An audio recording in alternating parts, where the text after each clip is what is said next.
Hey guys, I'm back, and I have another Funko Pop unboxing for you. And this one is kind of cool. This is the Funko Pop Red Eyes Bee Dragon from Yu-Gi-Oh! I have no idea. I've never seen the show. Never seen anything about it besides commercials. I just thought this one was really cool.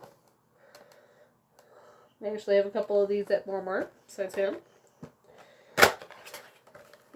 I love dragons, so I thought I would get him.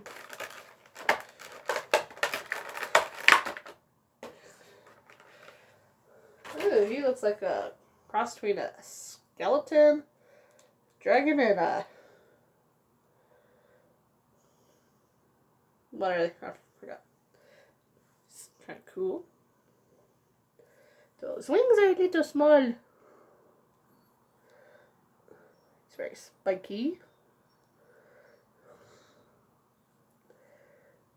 I kind of like how his color is kind of a bluish, greenish, grayish color. If you know anything about him, just let me know. Because I have no idea. Like I said, never seen the show, never played the game. Just seen bits and pieces of commercials kind of thing. He was cool, so I got. Anyways, that's it for now. And hopefully soon I can do another video. I'm thinking of doing a movie review or a TV show review because I recently watched a new show. And I will see you guys then. Have a good night.